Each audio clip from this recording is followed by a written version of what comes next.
be loved in his country.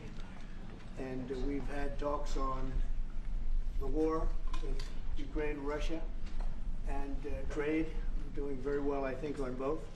We've had some pretty good movement in every respect. The war is very important that it ends with, I used to say, 2,500 people a week dying, young people, mostly soldiers from Russia and Ukraine.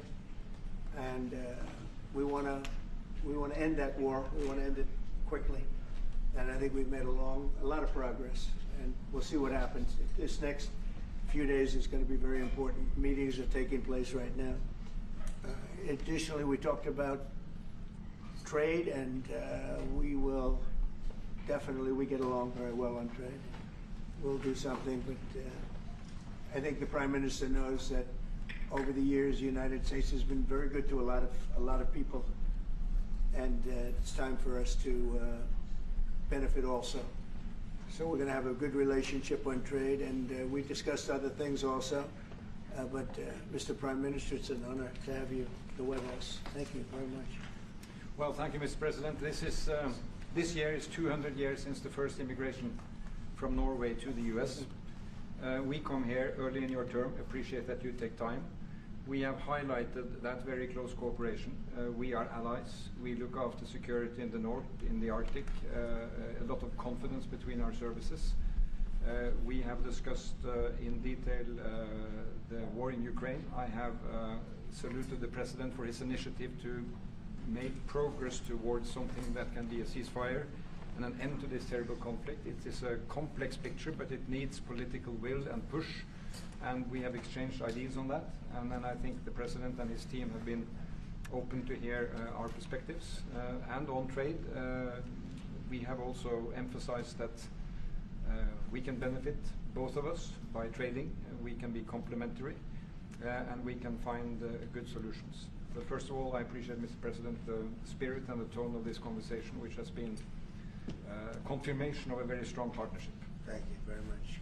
Appreciate it. Any Mr. questions? President, can I ask you Yes. first, Mr. President, have you spoken about the tariffs that you want to impose on Norway? Is there a chance that you can lower We spoke them, about lower trade, those tariffs? and we understand each other very well. I think we'll have no problem. You think that you will get an agreement? I think with we'll have Norway? no problem whatsoever with Norway. Mr. Did you discuss a President, possible visit to Norway? Did you discuss a possible visit for President Trump to We Norway? didn't, but I love it. I mean, I've been there, and it is a beautiful place. They have. But I told the President that, you know, he is receiving us early in the term. He's welcome to visit Norway. We would like to have him, and it will be another way of emphasizing this strong friendship. Mr. President, Norway has been a staunch supporter of Ukraine Yes. since the Russian invasion in 2022. Has something been discussed here today that may have altered your views on things? No, we want to, very simply, I have no allegiance to anybody. I have allegiance to saving lives, and I want to save a lot of lives. A lot of young people, mostly young people. It's the war. It's the soldiers, and if we can do that, also, as you know, I got started because the money that's been spent on this war is insane. It should have never happened, and it would have never happened if I were president. But Biden spent $350 billion on this, and it's a shame, and that's what got me involved. And then I looked at, and I see the results. It's horrible. It's a killing field. 5,000 soldiers a week on average, and we want to stop that. We both want to stop that for a lot of reasons, but I would say that is my number one reason. Do you think that Russia, that we will get Russia to accept a deal that also Ukraine and Europe is willing to accept? I think so, yeah. I do. I believe they will accept, and I think we're going to get this over with. I hope so, soon. Mr. President, Go ahead. continue to lack support from NATO allies in your goal of obtaining Greenland. How will you proceed if you don't get that support? Well, Greenland's going to be interesting, but that's for another day. I think we need that for international peace. What are you expecting of your And if you allies? don't have that, I think it's a big threat to our world. So I think Greenland's very important for international peace. Yeah, please, go ahead. Mr. President, this morning in Truth Social Post, you used the words Vladimir, stop. That seemed like a slightly different message, a personal message. What is your level of frustration with President Putin at this point? I wasn't happy with it, and we're in the midst of talking peace, and missiles were fired, and I was not happy with it. That's what I meant, and that's, you know, what it said. I assume that's what you mean. Sorry, Yeah. if the bombs keep falling, will you consider additional sanctions toward Russia, or what will you do if President Putin... I'd rather answer that question in a week. I want to see if we can have a deal. No reason to answer it now, but I won't be happy. Let me put it that way. Things will happen. Mr. President, why are you not putting more pressure on Russia? I know a lot of Europeans... Putting a lot of pressure. You don't know what pressure I'm putting on Russia. They're dealing. You have no idea what pressure I'm putting on Russia. We're putting a lot of pressure. Can you maybe tell us then what kind of We're pressure putting a are you lot of putting on pressure on Russia, and Russia knows that, and some people that are close to it know, or he wouldn't be talking right now.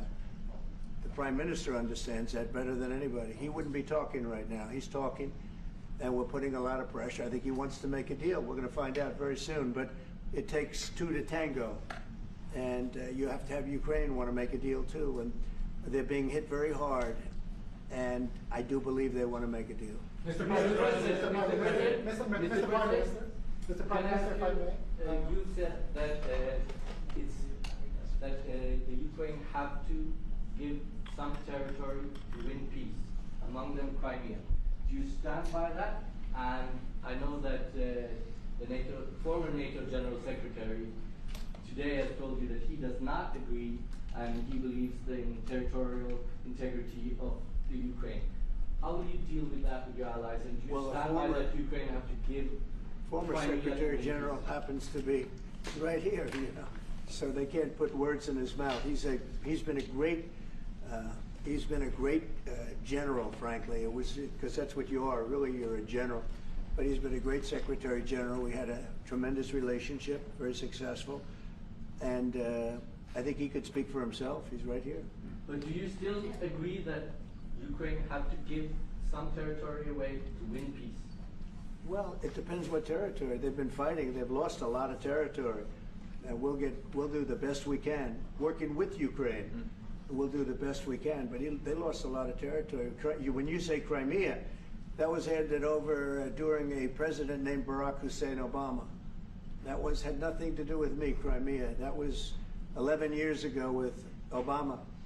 And they made a decision. There wasn't a bullet fired. There was no fighting. There was no anything. They just handed it over. Now they say, well, can you get it back?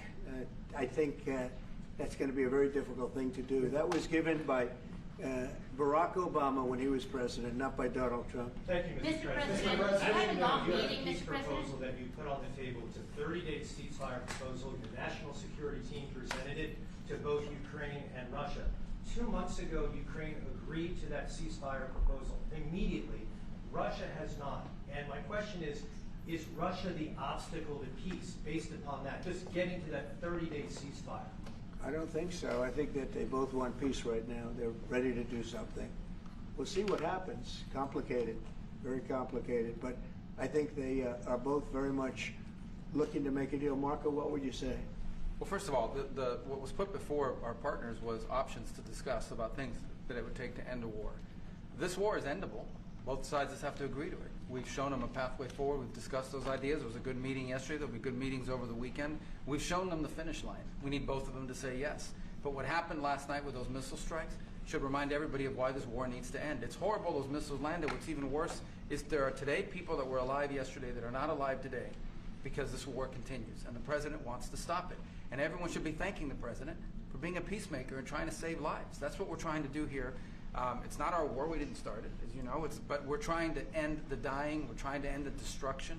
And we've shown the path forward. We can see the finish line, but both of them have to get there. We're going to do everything we can to help them get there, but they have to ultimately say yes. Both and we are using a lot of pressure on both. You know, if you think we're just in there because we're nice people, and we are nice people, but we're using a lot of pressure on both.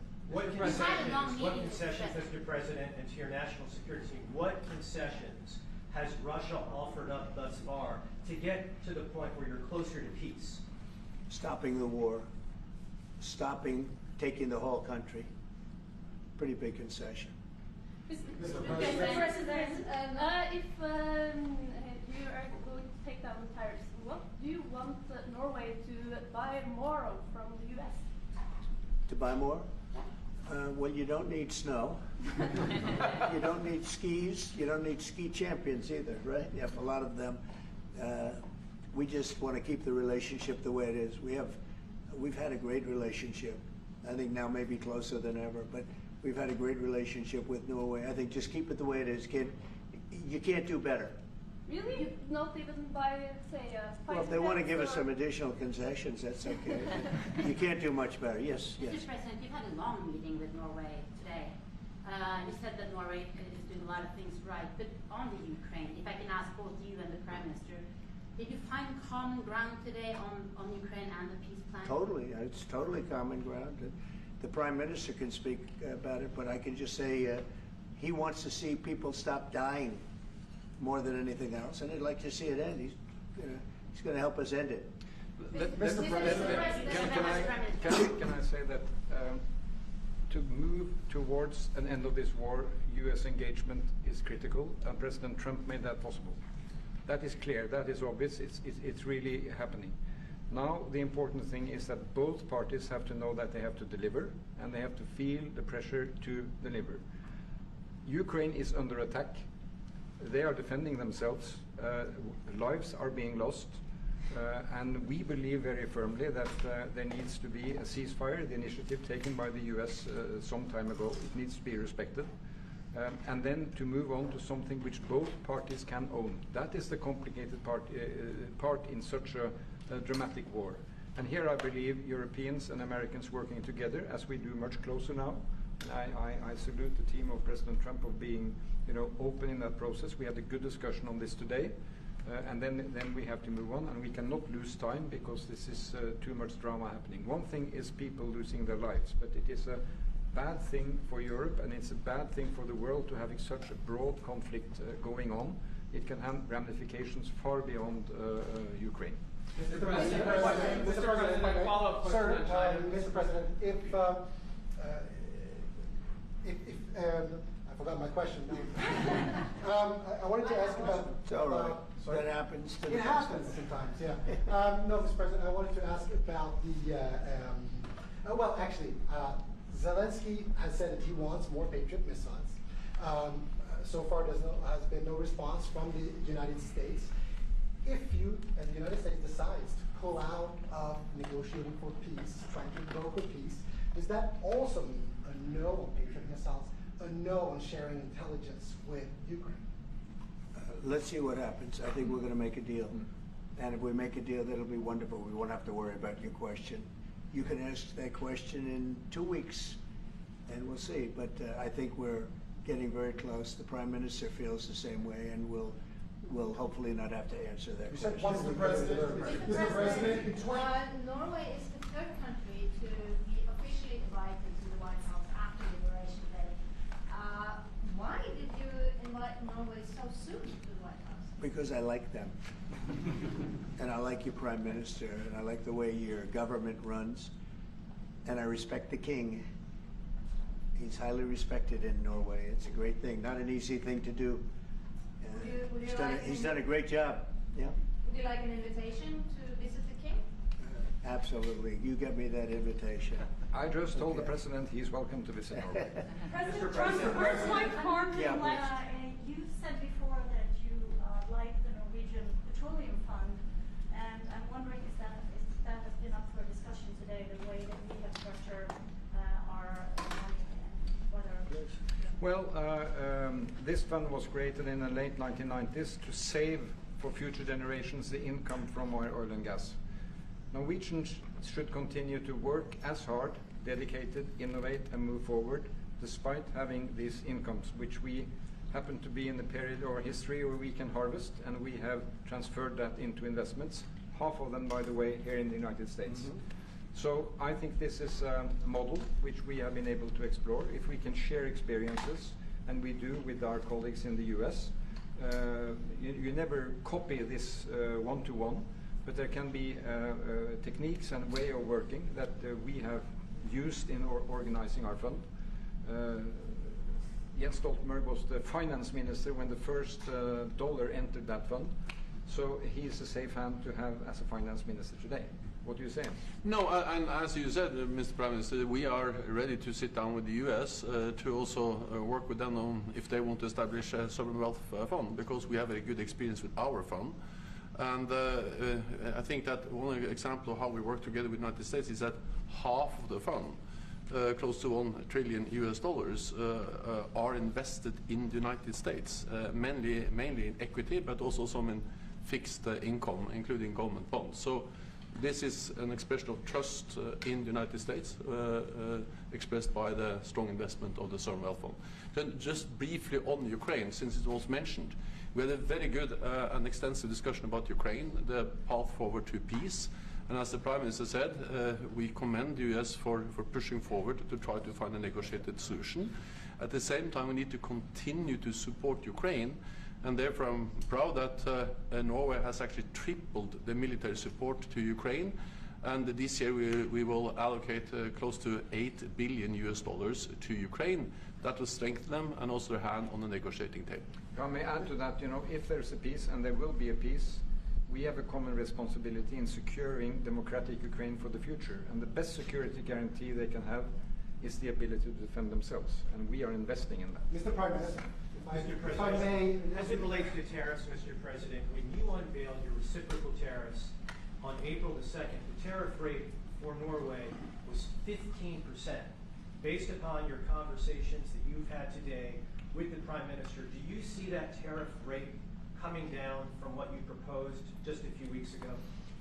Well, they have a great fund of $2 trillion. It's a big fund. And they don't have any debt. So I think they'd probably be willing to pay us more than that, I hope. Are the two nations in agreement? Mr.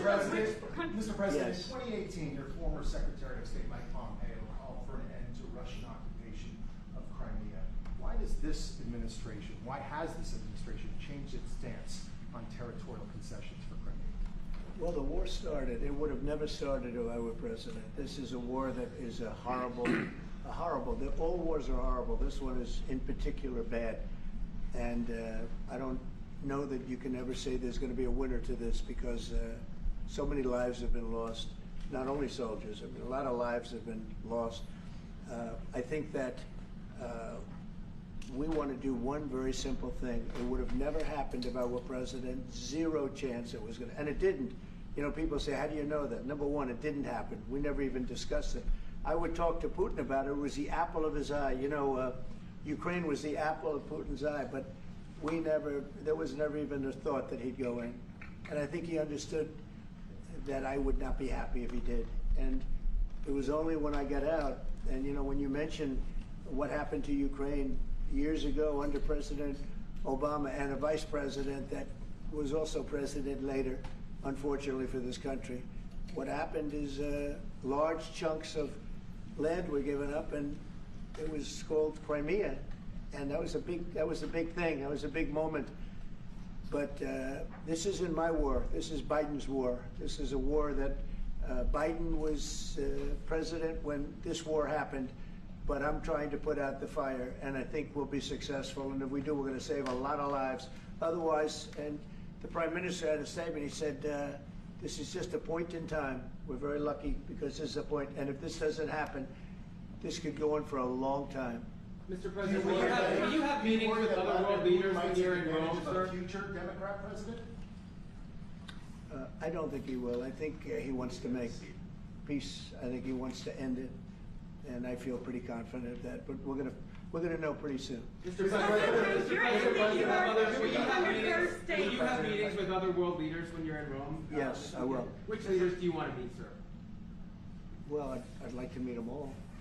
That would be nice. I'd like to take care of all of them, but we have many of them there, and they all want to meet. They want to meet about trade. And we are making some great inroads and great deals. You might want to speak about that, Mr. Secretary. We had a very successful bilateral meeting with the Republic of South Korea today. We may be moving faster than I thought, and we will be talking technical terms as early as next week, as we reach an agreement on understanding as soon as next week. So South Koreans came early They came with their A game, and we will see if they follow through on that. President Trump, you're rounding up your first 100 days. Do you think you deserve the Nobel Peace Prize if you manage to create Do I deserve the Nobel Peace? If you manage to create peace? Well, maybe for the Abraham Accords. I don't want to get ahead of myself in this one, but they say for the Abraham Accords, and by the way, speaking of that, we're going to be filling it up. A lot of countries want to come into the Abraham Accords. You know, we have 4, and Biden did nothing on that one too. It's the same 4.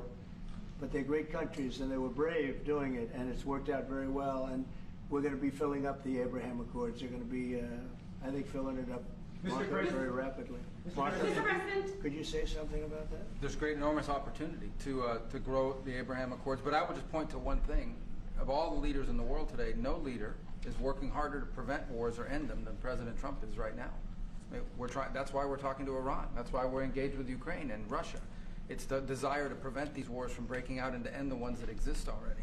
And again, I just think it's tremendous for our country to be led by a president who desires to bring peace and establish peace and protect peace. So it's hard work. Mr. President, you know, Marco just mentioned something that maybe we should talk about for just a second, if we could, Mr. Prime Minister. And you're involved in it too, because you've been involved in the world and peace. But I think we're doing very well with respect to Iran, and we're having very serious meetings. And there are only 2 options, and the one option is not a good option. It's not a good option at all. And I think we're doing very well on an agreement with Iran, but that one, we're doing a lot of things, I will say, but that one is well on its way. We could have a very, very good decision, and a lot of lives will be saved. Mr. President, on the economy, there was a slowdown. Mr. President, on the economy, there was a slowdown as it relates to home sales in the month of March, the slowest pace since 2009. Is that an economic indicator, and perhaps the Treasury Secretary can weigh in on this as well, is that an economic indicator that concerns you about the broader U.S. economy? No, they had very good numbers on housing today, extremely good numbers, and that's despite interest rates, because, you know, if you look at what happened, everyone said, oh, I said I was going to get prices down. I did. Energy just hit $1.98 in a couple of states. It's way down. Energy's down, and we're about $64 a barrel. When I came in, and we were looking at $89, $90, $95. And by the way, that helps us solve the war too. Having those energy prices is a big incentive for Russia to also agree with solving the war problem. Groceries are down. When I was with you 2 months ago, you were complaining about eggs. I said, I just got here. I was here for about a week when the press started saying about eggs have gone through the roof. I said, I just got here. Tell me about eggs. And they have been. They went through the roof and you couldn't get them. So we just had a big Easter egg hunt at the White House. Thousands and thousands of eggs.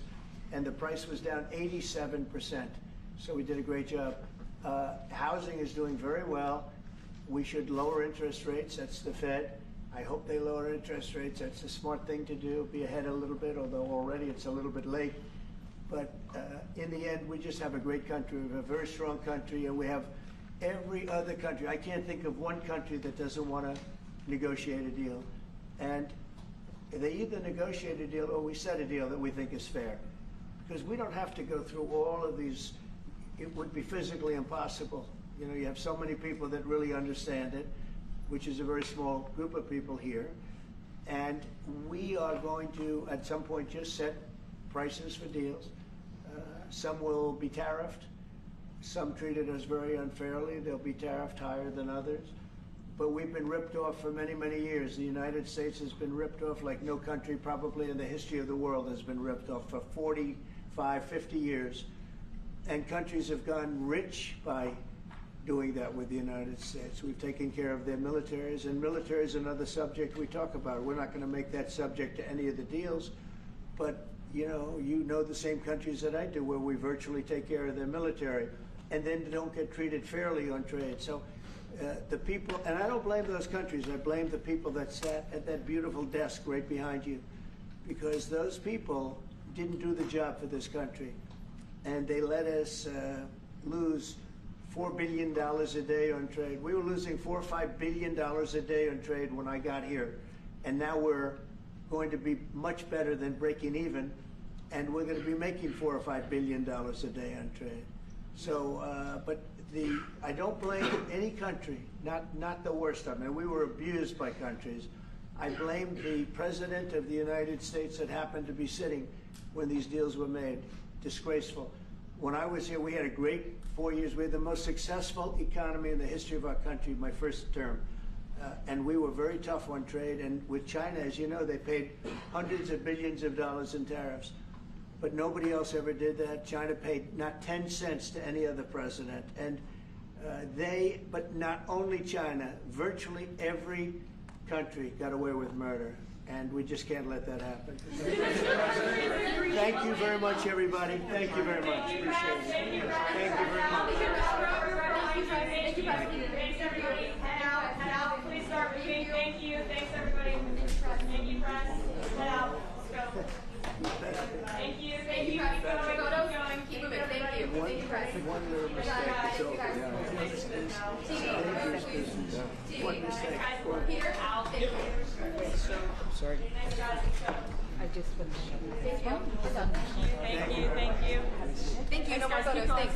Keep moving.